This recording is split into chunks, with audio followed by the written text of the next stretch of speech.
What if the man you love was never meant to be yours, and the ocean sent someone to take him away? This is the night Arga learns that loving the queen of the Southern Sea means facing not just the waves, but the storm behind them. The sun was sinking low over the southern sea, painting the sky with soft strokes of orange and pink. The waves rolled in gently at first, but there was always a hidden power in that ocean, a force that demanded respect. Arga, a young fisherman from a small coastal village, knew this well. He'd grown up watching the tides, feeling the pull of the currents, and hearing the whispers of the elders about the queen who ruled these waters. But those were just stories, or so he thought. That day had been rough. His fishing net came back empty again and again, and his stomach had been growling since morning.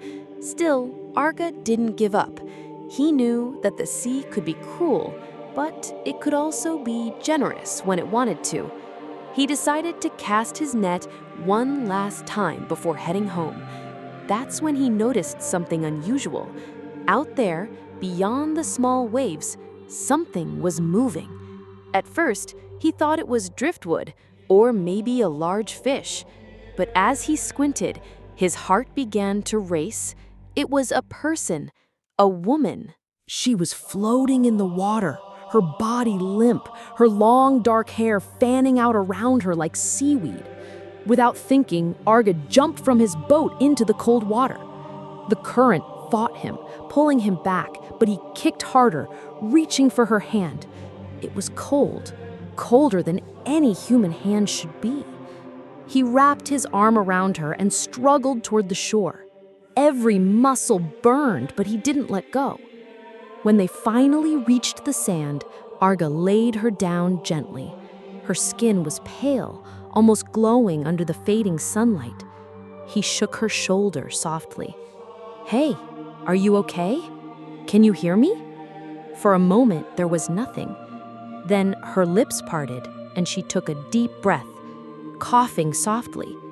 Her eyes opened, and Arga froze. He had never seen eyes like that. They were deep green with flecks of gold, like sunlight shimmering on the ocean floor. "Thank you," she whispered. Her voice was soft, but it seemed to echo in the air, as if the sea itself carried her words. She didn't say her name, only asked if she could stay with him until nightfall. Arga, still stunned by what had just happened, agreed. They sat by the shore, talking quietly. She asked about his life, his work, and his dreams. He found himself telling her things he'd never told anyone else.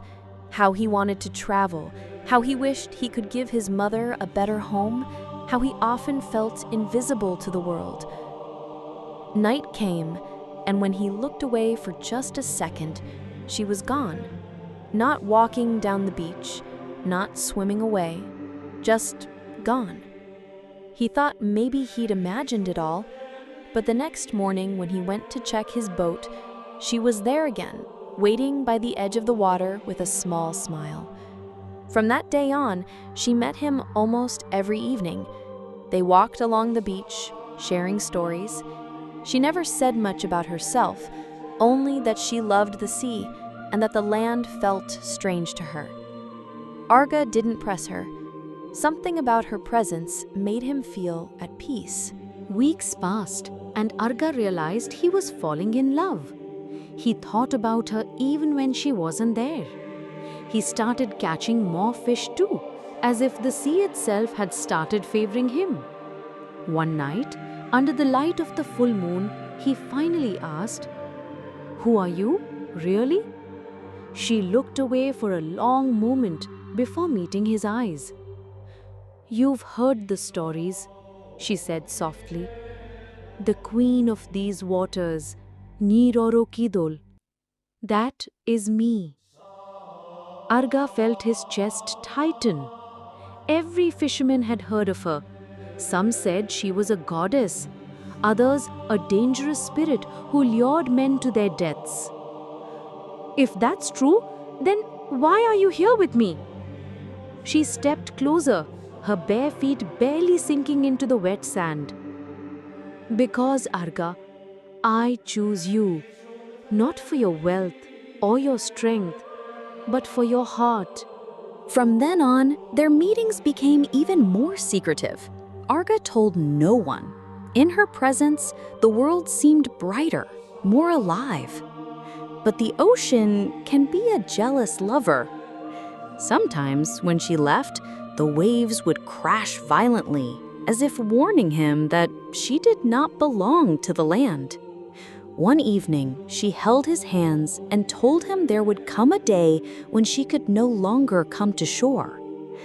"The sea calls to me," she said, "and I must answer, but my heart will stay with you." Arga didn't want to believe it. He promised he would wait for her, no matter how long. But the day came sooner than he expected. At sunrise, he went to the beach and found only a single blue sea flower resting on the sand, something that could only grow deep beneath the waves. As he picked it up, he heard her voice, soft and distant, carried by the wind. "I will always love you, even if the world keeps us apart." From that day on, Arga kept fishing, kept living, but the sea was never just the sea again. Every time the waves touched his feet, he felt her presence.